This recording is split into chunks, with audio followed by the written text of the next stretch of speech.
All right, people, we are on the top of page 5. We ended yesterday talking about Fort McHenry, and to my 2 virtual people, Damon and Carly, I will catch you guys up tomorrow, Wednesday, on the War of 1812 up to page 5, because I forgot to record yesterday. So we are now on page 5. We ended yesterday talking about the significance and the importance of the Battle of Fort McHenry up near Baltimore. And again, this is a national park. Those of you that do go on vacations with your family or you're driving by any place, I would highly recommend Fort McHenry. It's it's actually, for the first thing, it's really pretty because it's right there on the bay, Chesapeake. It's really pretty. Most of the national parks are really cheap to get into, which always makes that a really good vacation spot. Like Niagara Falls costs like $6 to get into. Not a lot of places you can get in for $6 these days. You can't even get in a movie for $6. So if you're in and around Baltimore area, Washington, D.C. area, any of that, it's a really nice visit. And they've got a really nice setup of the significance and importance of Fort McHenry. So as we move down to the bottom of page 5, we're going to meet Andrew Jackson, a larger-than-life persona that's going to be a really significant part of our history for the next about 40 years. Andrew Jackson makes his name fighting Indians. That's his first real claim to fame. He is down in the Southwest. The British strategy, in addition to Canada and the Atlantic, was to take the Gulf Coast and New Orleans. And again, please cannot ever overlook the significance of New Orleans. If they take the port and the city of New Orleans, it holds up that the Mississippi River, and nothing can get out, nothing can get in. So Andrew Jackson is set down, and he will head into this Creek village in and around Mobile, Alabama, and kill 300 warriors in the Battle of Horseshoe Bend. It is the largest Indian massacre in the history of the United States. And our friend Andrew Jackson is setting himself up for the way he deals with Indians for the most of his role in U.S. history. Then we will have a very interesting occurrence. It's called the Battle of New Orleans. Do I have any John Gettinger people in here? Do we still take a little trip along with Colonel Jackson down the mighty Mississippi? We took a little bacon and we took a little beans. We're off to fight the Battle of New Orleans. Yes, that is Andrew Jackson. If you ask the average unknowledgeable person what brought about the end of the War of 1812, most of them would ding, ding, ding, ding, ding, the Battle of New Orleans. And you can say, ding, ding, ding, ding, ding, you're wrong. Let's add a better twist. What's the only battle that has been fought after a war was over? Ding, ding, ding, ding, ding, the Battle of New Orleans. War was over. Peace treaty signed. Done. Over. He won a battle in which there was no need, which makes that even sadder because people are going to die in a battle that was not necessary. However, it exalts Andrew Jackson into the stratosphere because even in the time period of which this battle occurred, the people living in that time period felt that he won the war, even though the peace treaty had been signed. It's fought in January 1815. The British is going to launch a very foolish frontal assault. Frontal assaults are horrific. A frontal assault means you are attacking a force that's stationary and you're just running into it. Takes a lot of courage to do that. Takes a overwhelming amount of numbers to do that. And then when the stationary, your stationary foe is on top of hills, it makes it even worse. Should have been no way Andrew Jackson loses this battle. Andrew Jackson also kind of shoots to fame in that he takes kind of a ragtag assembly of lots of different people to defend New Orleans. Freed blacks, pirates, anyone that he could gather up to help defend New Orleans. So Jackson's got 7,000 men, sailors, regulars, pirates, Frenchmen, free black, militia, and they are fighting a British frontal assault. In a half hour, 2,000 British are going to die. 2,000. And it's simply because Jackson and his forces up here, they're down there. It is a turkey shoot. And again, a battle that did not need to have happened. Again, ironically, the battle was needless. Please, please, please underline, circle the Treaty of Ghent. It is pretty much the only treaty in the United States that ends a war that is not the Treaty of Versailles or the Treaty of Paris. It's the only one. It's the Treaty of Ghent. Ghent is in and around Belgium, Brussels area. Signed 2 weeks earlier, not like the day before, not like sadly in World War I, where we sign the peace treaty at the 11th day of the 11th minute of the 11th hour of the 11th day of the 11th month, and the British fight a battle at 10 o'clock, and there's going to be at 10 a.m., and there's going to be men that are going to die at 10:45. That's horrific. This is a whole 2 weeks ahead. Problem is always the movement of information from Europe to let Andrew Jackson know. What is going to happen as a result, and this is why we even talk about the Battle of New Orleans. The United States had pretty much had their butt kicked the entire time we're fighting the War of 1812. Our Capitol is burned. And again, most of the time when we refer to that, we just say the Capitol building. The entire town was burned. Every public building is destroyed.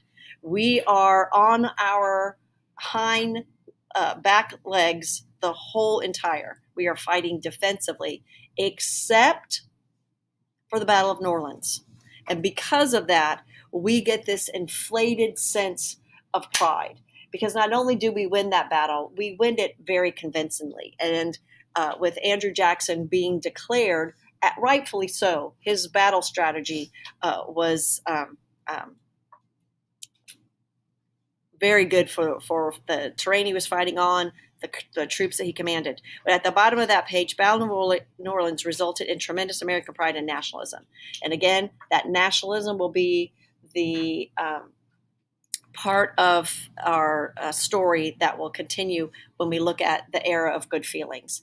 And that will be where we'll start seeing this nationalism raise its head. Jackson becomes a hero of the West. Hero of the West. This guy is the it guy.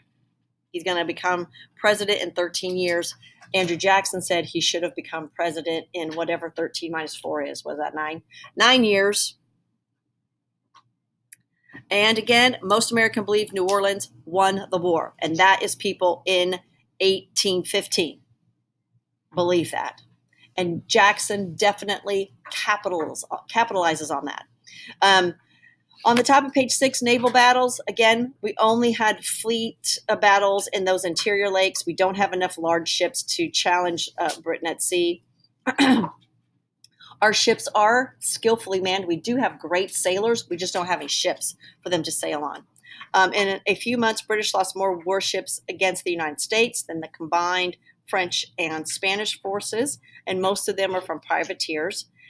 British manufacturers, merchants, and shippers put strong pressure on Parliament to end the war. Britain does not want to be in this war. They don't want to be in it. They don't want to be a part of it. And so again, the Treaty of Ghent is signed in 1814. And what this treaty is is an armistice. And an armistice means everybody just goes back to where they were. Nobody gains any territory. Nobody gets anything. We just pick up all our toys out of the same sandbox and we go home. That's an armistice. Essentially, it's a war that had no meaning. It's a war that had no reward, and it's a war that offers no real solutions to the problems that caused that war. So both sides agreed to stop fighting and to restore conquered territory. So everybody gets back what they started with. The United States got no new territory. Great Britain didn't get any new territory.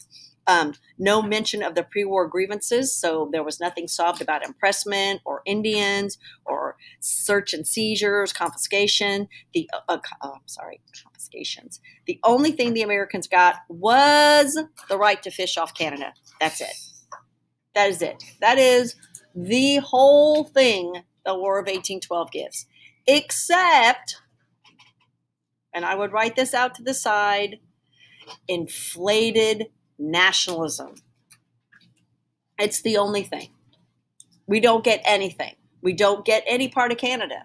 We don't get any additional territory. The Indians don't move. Great Britain doesn't get anything. They don't get any of the territory. Nothing. Everyone just agrees to stop fighting. It's you, your brother, your sister, whomever you have those continual arguments about over a hairbrush or clothes or who's on that side or who's going to clean this. You fight about it. You get over it because you have to, but the issue doesn't go away. The issue has not gone away. The second really bad thing that comes out of the War of 1812 is at the bottom of page 6, the way New England has dealt with this war. And this is the Hartford Convention. Hartford is in Connecticut. And we have this group of people that are adamantly opposed to the war. And again, going to talk about seceding from the Union, that this is a serious conversation about we don't want to be a part of this. It is not in our economic best interest to be a part of this. It's not in our political best interest to be a part of this. So the good part of this is that the Hartford Convention doesn't meet until the end of the war already. Had they met a year earlier at the height of the war, really, really different outcome. But because they don't meet until December 1814, January 1815, and the war is virtually over, the stakes are a little bit lower than it would have been had they met a year earlier. It is attended by Massachusetts, Connecticut, Rhode Island, New Hampshire, and Vermont. And their purpose is to discuss their complaints and seek compensation. And then, bless you, and then immediately a minority of radical delegates urged secession. So as soon as they sat down and tried to talk about being compensated for their losses by the federal government, a group of radicals said, we need to just secede and make our own country. We should just secede and make our own country. What the convention does do is recommend amendments to the Constitution to end the 3/5 compromise. This is the first time we're going to hear that again. Like, we need to get rid of that 3/5 compromise. And the 3/5 compromise is how they did what? Counted slaves. It's how they counted slaves. It was used for the purpose of voting, like how many representatives you got. But the 3/5 compromise counted slaves as population. And the North said, we're done with that. That's not going to count anymore. And please don't think they wanted them to count at all, right? The North did not want slaves to count at all. No one is recognizing them as people with rights that should be counted. What the North was saying is it inflates the power economically and politically of the South, and it should not be allowed. Require 2/3 of a vote for the embargo, admission of Western states, and declaration of war. So we're going to add that 2/3. Limit the term of the president. This is the first time we're seeing this, the idea of limiting how many terms the president could hold office. They're going to want to deny naturalized citizens, especially Republicans, the right to hold office. We don't want those people to hold office, which would severely limit who would qualify to be in office. Top of page 7. The delegates are going to travel to Washington, D.C. with their Hartford demands. And too bad, war's over, done. But the other significance of the Hartford Convention is it is the death knell, the death toll, the death bell for the Federalist Party. This is it. They're dead. The exaggerated rumors of treason are going to hurt the Federalist Party. When this comes out, again, this heightened sense of nationalism crushes the Federalists. They are, at this point, they can no longer exist as a political party. Now, obviously, overnight, Federalists don't lose their ideas. They don't turn into something else. What happens is their political party ceases to have structure. They cease to have the ability to elect candidates. They cease to have the ability to run candidates. The thought process of federalism is still there. It's going to hang around for a while. They have lots and lots of people on the bench, but the party that was organized around the Federalist ideas ceases to exist. And again, until 1850, more talk of nullification and secession in New England than any other place, except we're going to get to Civil War, okay? Please make sure you can answer those two essay questions. Analyze the factors that led to the War of 1812 between the United States and Great Britain, and add to that, and why not France, right? Why not France? And then are awesome. To what extent did the United States win the War of 1812? In that discussion, when you are doing this, one of the wins should be this heightened, even though it's a negative, but this heightened sense of nationalism. That is definitely a win. This inflated sense of patriotism that's going to guide us into the era of good feelings. You should know in history when we put quotes around things, is it really an era of good feelings? No, it is not. Now, this is one of those era of good feelings on the surface. Woo! We want a war again with Great Britain. But then we have to say at what cost. And this will be where we have to look at the era of good feelings. Now, we have had, I'm trying to think how long ago, the DBQ about the era of good feelings. To what extent was the era of good feelings really an era of good feelings? This will be the second DBQ that we write after we finally finish up on the French and Indian War. This will be the next one that we write. And it is pretty significant. It's a really good one for balancing out yays and nays. Yes, yay, that was good. No, that was bad. So on the top of this page, the U.S. emerged from the War of 1812 with a heightened sense of nationalism. And again, that nationalism thing is almost always bad. It is not patriotism. It is not a positivism. It is almost always a negativism. And we refer to it, especially during this time, as a negativism. So Madison is more popular when leaving the office than he does when he gets in. He has the victory of the War of 1812, that Battle of New Orleans. Again, that is significant, that Battle of New Orleans. Significant enough that there's a song about it. The death of the Federalist Party, that is attributed to Madison. The death of that Federalist Party temporarily reduced sectionalism and states' rights, temporarily for like 2 hot minutes. Decline of economic and political dependence on Europe, and westward expansion. That's going to really be the explosive part of this era of good feeling. Remembering things like Indiana gets their statehood, our statehood, in 1816, as well as lots of surrounding other states. So this is also a weird thing that occurs in U.S. history, that you have to remember and know about policies and programs that don't pass legislation. Nope, not going to pass this one, but you still have to know it. And it's weird. And this isn't the first one. There will be lots. You have to know it. You have to know why it didn't pass. And you have to really know what that non-passage is going to do to the United States. So Henry Clay, we're going to meet him again from the great state of Kentucky. And he is coming up with kind of, sort of, the same thing Alexander Hamilton comes up with after the Revolutionary War, right?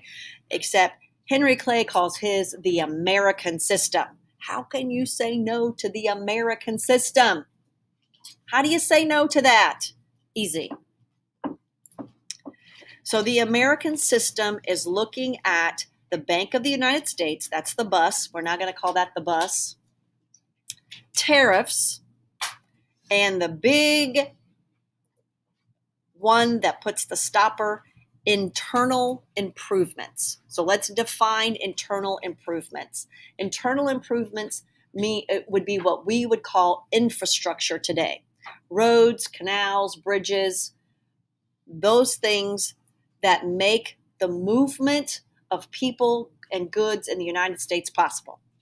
So this is really an extension of Alexander Hamilton's BFAT, except now we're going to call it American system. We're going to continue with that Bank of the United States, the bus. We're going to continue with tariffs. And now Henry Clay is going to move it up a bit and say, in order now to move this economic system into greater prosperity, we have to have transportation to move these things around. We don't have good roads. We don't have good systems of transportation to move goods and services throughout the United States of America. So he's going to propose these ideas, and it's called Henry Clay's American System. It's his name. It's his thing. Please remember, Henry Clay's ultimate desire is to be president of the United States. That is what he is striving to do. So second bank will be voted on by Congress. We get that through. Check mark. That one's good. The lack of bank hurt during the War of 1812. Everybody understands it. Country flooded by depreciated banknotes. Then this will be modeled after the first bank, but with 3.5 times more capital. So this bank has even more money. Jeffersonians will support the bank. Federalists now flip-flopped and said, it's unconstitutional. Why? Because it helps the Jeffersonians. So we flip-flopped. So in Hamilton's bank, Hamilton and the Federalists will say, we need a bank. And the Jeffersons say, strict construction, you can't have one. And now we've I know, it makes no sense, Alex. It makes no sense. And now we flip-flop, and now the Jeffersons say, we need a bank. And the Federalists are saying, it's unconstitutional. This is politics, my friend. It has nothing to do with the bank. Who does the bank help? The people of the United States. Doesn't sound like either one of these people care. They just want whatever helps them at the moment. So it passes, it gets through. Tariff of 1816. Now we are about to go through a gazillion tariffs with dates after them. They will be used in test questions. It will freak you out, just like we're going to begin to see panics of 1832. You're going to freak out because you're going to see the date, and it's going to freak you out because you're not going to remember anything about 1832. Miss Northside didn't need to know dates. You don't. You simply need to know what a tariff is and what a panic is. That's it. And you can figure everything out. So the tariff of 1816 is what all tariffs are designed to do: protect U.S. manufacturing goods from British competition. That is the purpose of a tariff. That's a purpose of a tariff in 1816, and it's a purpose of a tariff in 2016 when the United States sent out tariffs on China. It's the only reason there are tariffs, to protect U.S. goods. And the idea is that consumers, when confronted with paying either goods made in the United States or goods made somewhere else that have to put the tariff on them, that they will purchase the good made in the United States. So how does that happen? And we need to understand tariffs. So if you do not understand this, you need to stop me and say, this makes no sense. Because a tariff is a tax. It's the same tax, but it is done in a way that is somewhat deceiving to the American people, because here's what happens. Great Britain brings their goods in to the United States. We're going to make them bring those goods into the port of New York City. In order for them to take those goods off of the ship and put it on the dock, they have to pay a tariff.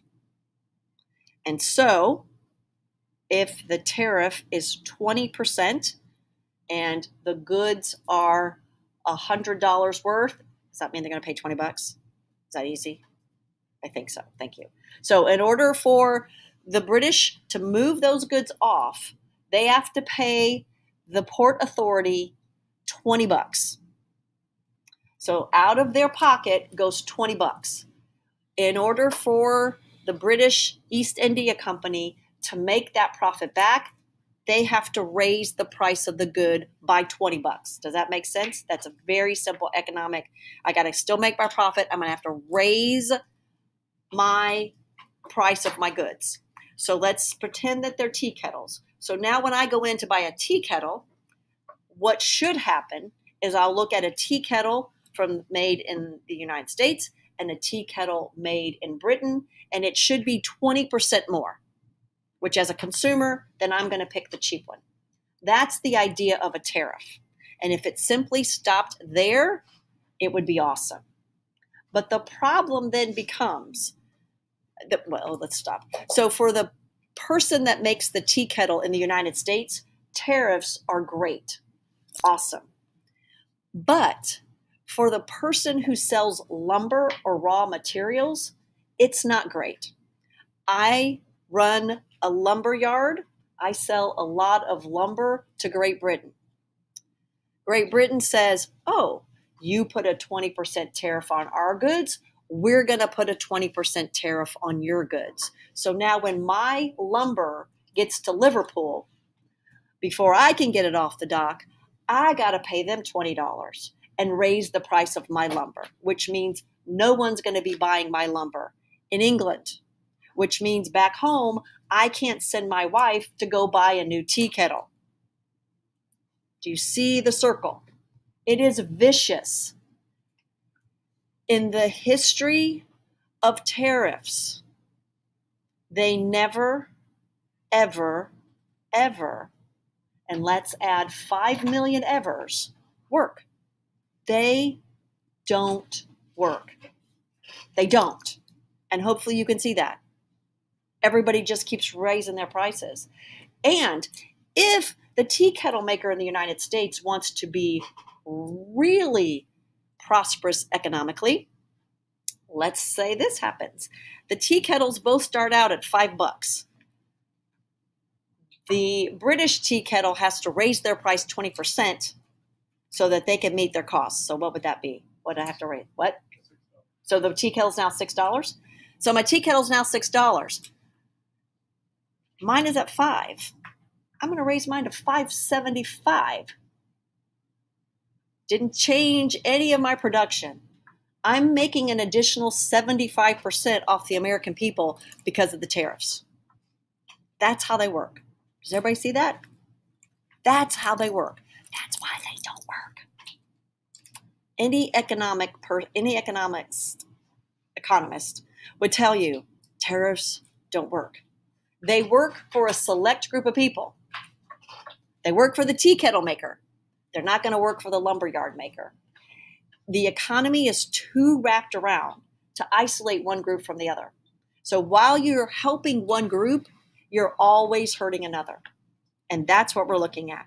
So the tariff of 1816, the only reason this would be one that I am telling you that you need to remember the date, and if you remember this date as right after the War of 1812, is it's our first protective tariff in U.S. history. And it, again, starts this protective trend of U.S. trade. And it's going to last a while until finally when we get to our real Republicans, not our Jeffersonian Republicans, but our real Republicans in the 1860s and turn of the century, the Republicans of free trade and competition, and they will be the ones that say, this is ridiculous. This is crazy. And one of the biggest issues that sends us into World War II will be tariffs. There'll be tariffs because nobody can pay them. They're all full. So a sectional battle over the tariff. And this is what happens, is tariffs often always separate and segment the society of the United States. The tea kettle maker is excited. The raw materials people are devastated because they sell raw materials, right? They don't sell to consumers in the United States, right? They're selling to countries, and those countries are retaliatory in charging back those tariffs back on our country. So, sectional battle over the tariff represented by the three great congressional leaders of the era. You got to know these three guys. Calhoun represents the South, Webster represents the North, and Clay represents the West. And please remember, when we say West, we are talking about Tennessee, Kentucky, Ohio, Indiana, what now we call the Midwest. And if any of you have ever wondered why we're called the Midwest, because geographically, are we the Midwest? We are not. We are called the Midwest because for a long period of time, we were called the West. We were the West. So when we really started moving west, we had to change our name. So from now until 1860, when you hear the word West, you need to think Tennessee, Kentucky, Ohio, Indiana, Illinois, and Michigan. That is the West, which we now call the Midwest. So don't get confused by that. John C. Calhoun represented Southern views. He is a war hawk, and he is a strong nationalist. Of the three of them, he is Crazy Calhoun. He is going to oppose the tariff because he sees how it helps.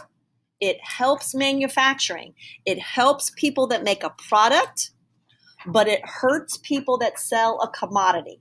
So it's going to help the tea kettle maker, but hurt the cotton producer.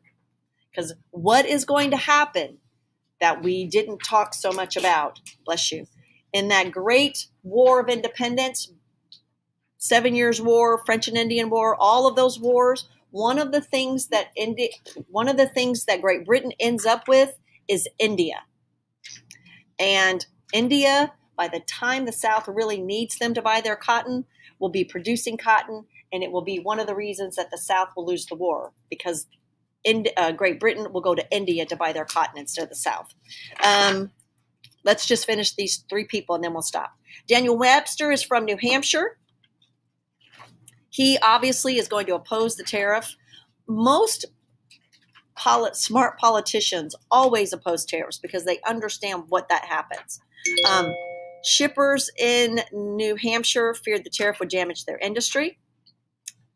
And then Clay is from Kentucky, and Clay sees the tariffs as a good thing. He sees it as developing a domestic market. That's what he wants.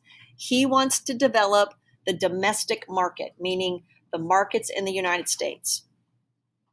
He thinks Eastern trade would flourish. Tax revenue, the tariff revenue, would fund roads and canals in the West, especially the Ohio Valley. And foodstuffs and raw materials from the South and West would flow into the North and East. What he sees is a country working in isolation. That this would be a good way to isolate, grow ourselves, and do all of those awesome things. All right. Questions about that, anybody?